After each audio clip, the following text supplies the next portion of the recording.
وعلى أشرف الأنبياء والمرسلين نبينا محمد وعلى آله وصحبه أجمعين ومن تبعهم بإحسان إلى يوم الدين أما بعد أعوذ بالله من الشيطان الرجيم بسم الله الرحمن الرحيم فلا وربك لا يؤمنون حتى يحكموك فيما شجر بينهم ثم لا يجدوا في أنفسهم حرجا مما قضيت ويسلموا تسليما.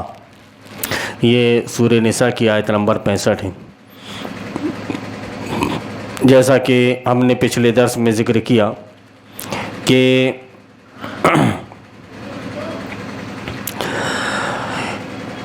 ابن عباس رضی اللہ تعالیٰ عنہ کا وہ قول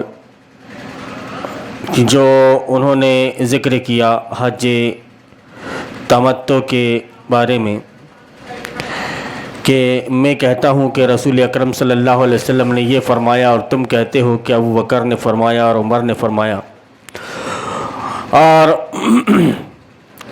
اس سلسلے میں ہم نے ایک بات بھی یہ ذکر کی آپ کے سامنے کہ جس نے بھی اپنا فیصلہ کسی کے پاس کروایا اور وہ فیصلہ کتاب اللہ اور سنت رسول اللہ کے مطابق نہیں ہو رہا ہے، اس کے علاوہ کی طرف سے اگر وہ فیصلہ کروا رہا ہے تو وہ اپنی جائز حد سے تجاوز کر گیا اور اللہ رب العالمین نے جو اس کے لیے شریعت نازل کی ہے وہ اس سے نکل گیا. اور اسی طرح ایک بات ہم نے آپ کے سامنے ذکر کی تھی کہ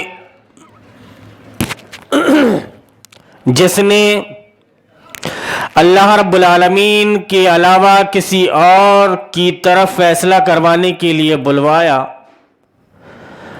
تو اس نے آپ صلی اللہ علیہ وسلم کی اس بات کو چھوڑ دیا جس کے لیے آپ صلی اللہ علیہ وسلم مبعوث کیے گئے تھے، اور اس نے ایسا کر کے بے نیازی بتائی اللہ سے اور اس کے سسٹم سے، اور وہ اس نے اس کو اب اللہ رب العالمین کا شریک بنا لیا. اس کے سلسلے میں سورہ مائدہ کی ایک آیت وَأَنِحْكُمْ بَيْنَهُمْ بِمَا أَنزَلَ اللَّهُ وَلَا تَتَّبِعْ أَهْوَاءَهُمْ یہ ذکر کیا کہ آپ فیصلہ کرو ان لوگوں کے درمیان بما انزل اللہ جس کو اللہ رب العالمین نے نازل کیا اس کے مطابق، ولا تتبع اهواءهم اور ان کی خواہشات کی پیروی مت کرو.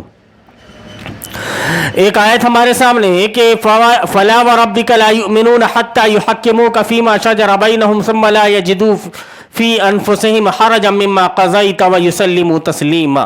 یہ سورہ نساء کی آیت نمبر 65 ہے کہ اللہ رب العالمین بیان فرما رہا ہے کہ اے نبی کریم صلی اللہ علیہ وسلم کہہ دیجئے کہ تیرے رب کی قسم، فلا وربک لا یؤمنون، تیرے رب کی قسم یہ مومن ہو ہی نہیں سکتے. کب تک؟ حتی یحکموک فیما شجر بینہم ثم لا یجدوا فی انفسہم حرجا مما قضیت ویسلموا تسلیما، کہ مومن ہو ہی نہیں سکتے جب تک کہ یہ اپنے آپس کے معاملات میں جو بھی چیزیں ان کے درمیان میں پیش آتی ہیں تجھے حاکم نہ مان لیں یا تجھ سے فیصلہ نہ کروا لیں تب تک. اور فیصلہ کرواتے وقت ثم لا یجدوا فی انفسہم حرجا، اللہ اور اس کے رسول کے قانون کے مطابق اگر کوئی فیصلہ ہو رہا ہے تو اس فیصلے کو ماننے کے لیے اپنے دل میں وہ ذرہ برابر بھی حرج محسوس نہ کرتے ہوں.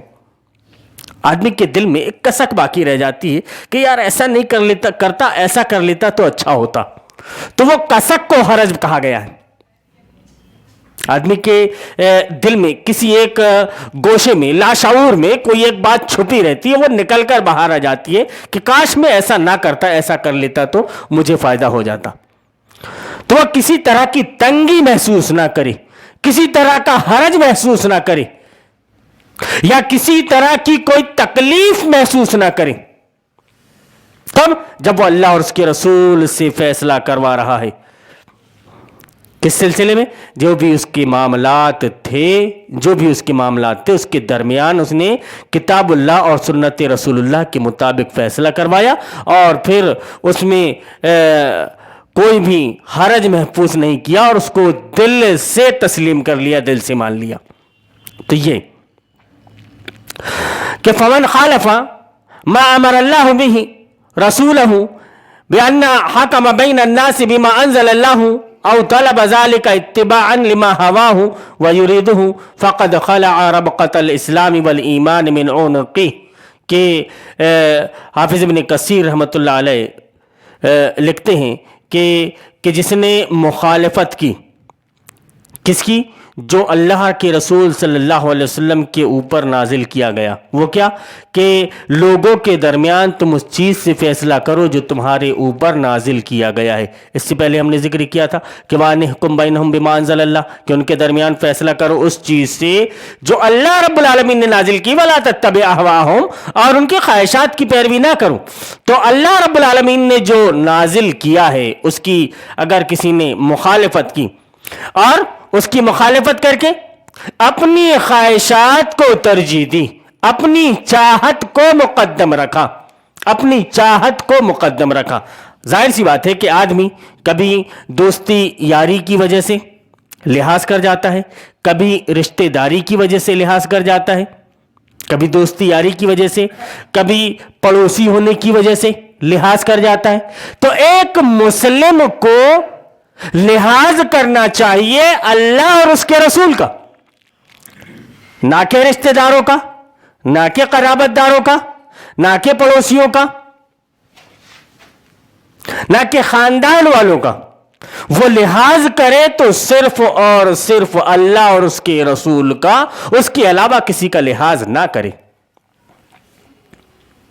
آپ صلی اللہ علیہ وسلم نے کبھی لحاظ نہیں کیا اپنے چچاؤں کا، اپنے تایا کا، کسی کا لحاظ نہیں کیا۔ کس معاملے میں؟ اللہ اور اس کے رسول کے معاملے میں۔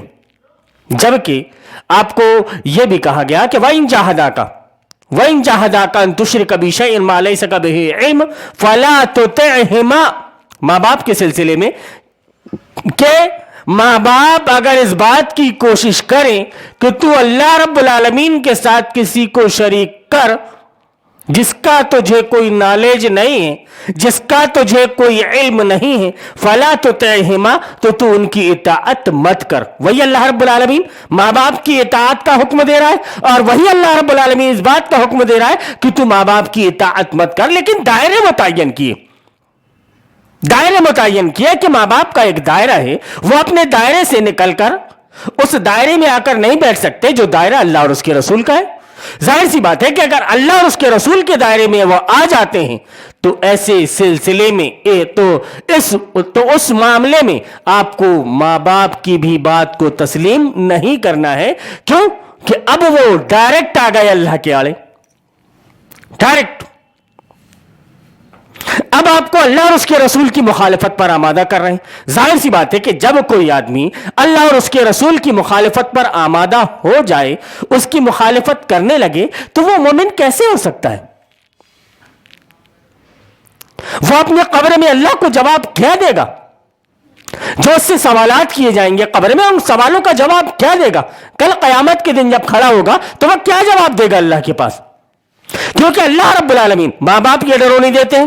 ماں باپ اگر یہ کہے اس سے کہ دیکھو ماں باپ کے حکم کی نافرمانی نہیں کرنا چاہیے، اللہ رب العالمین تو یہ تک فرماتا ہے کہ فَلَا تَقُلْ لَهُمَا اُف، کہ ان کے ساتھ تم اف تک نہ کہو۔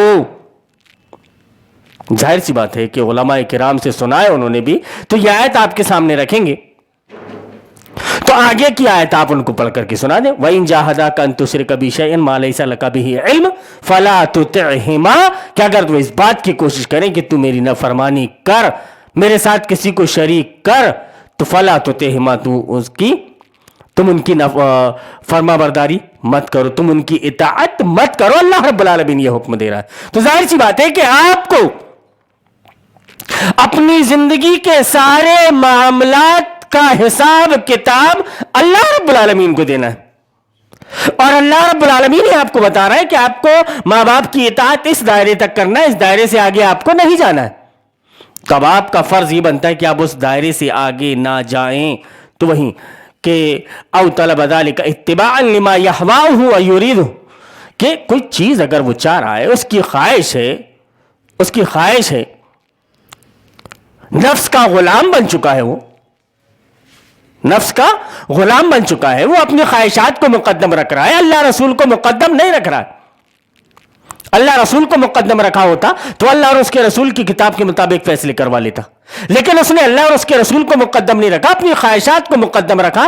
تو کہتے ہیں کہ فقد خلع ربقۃ الاسلام والایمان عن عنقی, تو اس نے اپنی گردن سے اسلام اور ایمان کا جو طوق تھا اس کو اتار لیا, جو بیلٹ تھا, جو ڈلا ہوا تھا. ظاہر سی بات ہے کہ آدمی پہچاننے کے لیے کسی کے گلے میں اگر کچھ ڈال دیتا ہے اس کی پہچان کے لیے کہ یہ ایسا ہے, فلاں آدمی ایسا ہے. جیسے عام طور سے یہاں کے رواج میں دیکھو گے آپ, یہاں کے رواج میں, اسلامی رواج میں نہیں, کہ وہ شادی شدہ عورت کے گلے پر منگل سوتر بولتے ہیں نا, منگل سوتر ہوتا ہے, جس سے یہ پہچان ہوتی ہے کہ یہ شادی شدہ عورت. لیکن اگر اس کے گلے میں منگل سوتر نہ ہو تو آدمی اس کو شادی شدہ نہیں سمجھتا, یہ پہچان ہے.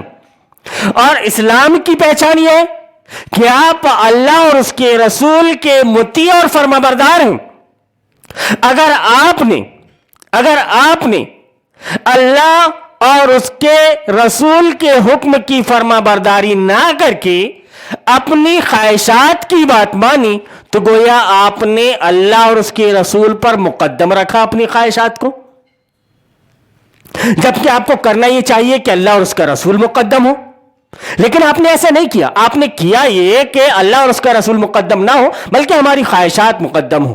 تو ایسی صورت میں کہتے ہیں کہ جو اسلام اور ایمان کا طوق جو اس کی گردن میں لٹکا ہوا تھا تو اس کو چھین لیا, نکال لیا اس کو. اب ظاہر سی بات ہے کہ جو آدمی مسلم باقی نہ رہیں, جو اسلام پر قائم و دائم نہ رہیں, جس کے بارے میں خود بیان یہ فرما دیا جا رہا ہے کہ وہ اسلام پر نہیں, تو اس کی نماز قبول ہوگی, اس کا روزہ قبول ہوگا, اس کا حج قبول ہوگا, اس کی زکوٰۃ قبول ہوگی, یا اس کے دوسرے اعمال قبول ہوں گے؟ نہیں ہو سکتے اس کے دوسرے اعمال قبول. کہ اور حافظ ابن کثیر آگے یہ کہہ رہے ہیں کہ یقسم تعالی بنفسہ الکریم المقدسہ انہ لا یؤمن احد حتی یحکم الرسول فی جمیع الامور. یہ کہہ رہے ہیں کہ اللہ رب العالمین اپنی مقدس ذات کی قسم کھا کر یہ بیان کر رہا ہے کہ وہ یعنی یہ لوگ مومن ہو ہی نہیں سکتے. اللہ رب العالمین اپنی ذات مقدسہ کی قسم کھا کر بیان کر رہا ہے کہ یہ لوگ مومن ہو ہی نہیں سکتے, یہاں تک کہ ان کے زندگی کے تمام معاملات میں نبی کریم صلی اللہ علیہ وسلم فیصل نہ ہو جائیں, یعنی وہ اپنی زندگی کے سارے معاملات میں شریعت کے مطابق فیصلہ نہ کرے تب تک کہ وہ مومن ہو ہی نہیں سکتی. اور اگر اس کے مطابق وہ اپنی زندگی کے فیصلے کروا لیتا ہے تو وہ حق پر ہے, اور اس کے اوپر یہ واجب ہے کہ چاہے ظاہری طور پر ہو یا باطنی طور پر ہو,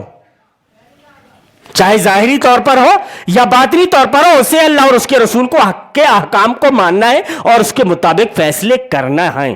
لیکن ہم دیکھ رہے ہیں کیونکہ ہمارے یہ جو پروگرام چل رہے ہیں نظام طاغوت کے سلسلے میں, طاغوت, اس کی پہچان, اس کا حکم اور اس کے ساتھ برتاؤ, اس سلسلے میں جو چیزیں ہم بتا رہے ہیں, تو وہ لوگ, ان لوگوں کے لیے یہ باتیں سامنے آ رہی ہیں جو دھڑلے سے اپنے فیصلے طاغوت کے پاس لے کر کے جا رہے ہیں, جبکہ ان کو حکم دیا گیا ہے کہ وہ طاغوت کا انکار کریں. تو یہاں پر حافظ ابن کثیر رحمۃ اللہ علیہ یہ لکھتے ہیں کہ چاہے وہ ظاہری طور پر ہو یا باطنی طور پر, کچھ بھی اسی لیے اللہ رب العالمین نے بیان فرمایا وَلِهَذَا قَالَ ثُمَّ لَا يَجِدُوا فِي أَنفُسِهِمْ حَرَجًا مِمَّا قَضَيْتَ وَيُسَلِّمُوا تَسْلِيمًا. اسی لیے اللہ رب العالمین نے بیان فرمایا ہے کہ وہ اپنے نفس میں، اپنے دل میں، اپنی خواہش میں کسی طرح کا کوئی حرج محسوس نہ کریں، کسی طرح کی کوئی تنگی محسوس نہ کریں. وہ یہ نہ سمجھے کہ کہیں کہ ہم اگر ایسا کر لیتے تو ایسا ہوتا، بلکہ وہ کلی طور پر اس کو تسلیم کر لے، ہنسی خوشی اس کو تسلیم کر لے جو بھی فیصلہ کر دیا گیا. اب چاہے وہ اس کی مطابقت میں جائے یا اس کی مخالفت میں، چاہے وہ فیصلہ میرے مطابق ہو، میں جیسا چاہ رہا ہوں ویسا ہو یا نہ ہو، لیکن صرف ایک بات مجھے جو اپنے ذہن میں بٹھا کر رکھنی ہے وہ یہ کہ اللہ اور اس کے رسول کا فیصلہ یہ آ گیا، یعنی کتاب اللہ اور سنت رسول سے یہ فیصلہ میری زندگی کا ہو گیا. اب میں اپنی زندگی کے جو فیصلہ ہوا ہے میں اس فیصلے کو دل و جان سے قبول کرتا ہوں اور تسلیم کرتا ہوں.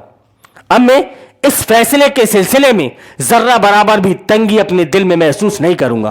میں اپنے دل میں یہ بھی نہیں لاؤں گا کہ میں یہ سوچ رہا تھا کہ میرے لیے ایسا ہو جاتا. نہیں، بولتے نا آدمی بات ختم کرنے کے لیے کہتا ہے دیٹس آل، تب کمپلیٹ بات ختم، کہ جہاں پر اللہ اور اس کے رسول کی بات آ گئی وہاں پر معاملہ ختم. اب اس کے علاوہ کسی اور دوسرے کی بات نہیں، کسی اور دوسرے کا معاملہ نہیں. آدمی صرف مانے گا تو اللہ اور اس کے رسول کی بات کو.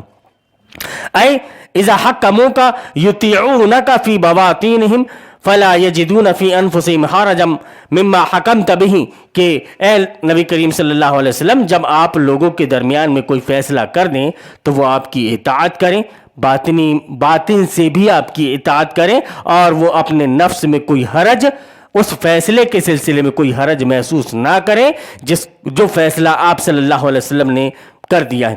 کما ورد فی الحدیث، جیسا کہ حدیث کے اندر ہے، بخاری شریف کی حدیث، کہ نبی کریم صلی اللہ علیہ وسلم بیان فرماتے ہیں کہ لا یؤمن احدکم حتی اکون احب الیہ من والدہ وولدہ والناس اجمعین، کہ لا یؤمن احدکم، تم میں سے کوئی مومن ہو ہی نہیں سکتا یہاں تک کہ میں اس کے نزدیک، اس کے والدین سے، اس کی آل اولاد سے اور دنیا میں رہنے بسنے والے تمام لوگوں سے زیادہ محبوب نہ ہو جاؤں. اب ظاہر سی بات ہے کہ ایک جگہ حکم موجود ہے اللہ اور اس کے رسول کا، لیکن دوسری جگہ میں اس حکم کے آڑے آ رہی ہے آپ کی اولاد. تو اگر آپ کی اپنی اولاد کو، ابھی دوسرے رشتہ داروں کو چھوڑ دو، آدمی کا سب سے زیادہ جھکاؤ جو ہوتا ہے اس کی اپنی اولاد کی طرف ہوتا ہے، اپنے بیوی بچوں کی طرف ہوتا ہے. اگر آپ کی اپنی اولاد بھی اللہ اور اس کے رسول کے احکام کی نافرمانی کر رہی ہے تو آپ اس کا بائیکاٹ کریں، آپ اس سے علیحدگی اختیار کریں. کیوں؟ آپ چاہ رہے ہو کہ وہ اللہ اور اس کے رسول کے احکام کے مطابق زندگی گزارے، لیکن وہ ویسا نہیں گزار رہا ہے. اب اگر آپ کی اس سے بھی نبھ رہی ہے اور اللہ رسول سے بھی نبھ رہی ہے تو آپ کا ایمان کیسا؟ اللہ اور اس کا رسول کہتا ہے کہ یہ سیدھا راستہ ہے، اس پر چلو. آل اولاد کہہ رہی ہے کہ نہیں ہم یہاں پر چلیں گے. تو ایک طرف آپ اللہ رسول کی بھی بات کو مان رہے ہو اور دوسری طرف آپ آل اولاد کی بھی بات کو مان رہے ہو. اب دونوں کو مل کر لے کر چلنا چاہتے ہو آپ، تو یہ جان لو آپ کے ایک میان میں دو تلوار نہیں رہ سکتی. یا تو آپ کو اپنے بیٹے کو نبھانا ہے، اپنے بچوں کو نبھانا ہے، اپنی بیوی کو نبھانا ہے، یا آپ کو اللہ اور اس کے رسول کو نبھانا ہے. اب آپ اپنی زندگی میں فیصلہ کریں کہ ہمیں نبھانا ہے کس نے، کس کو ہے، ہم کس کو نبھائیں. اگر ہم نے اللہ اور اس کے رسول پر ایمان لایا ہے تو یہ بخاری شریف کی یہ حدیث جو بہت مشہور حدیث ہے، جس کو آپ بارہا سنتے رہتے ہیں کہ آدمی مومن ہو ہی نہیں سکتا جب تک کہ میں اس کے والدین اور اس کی آل اولاد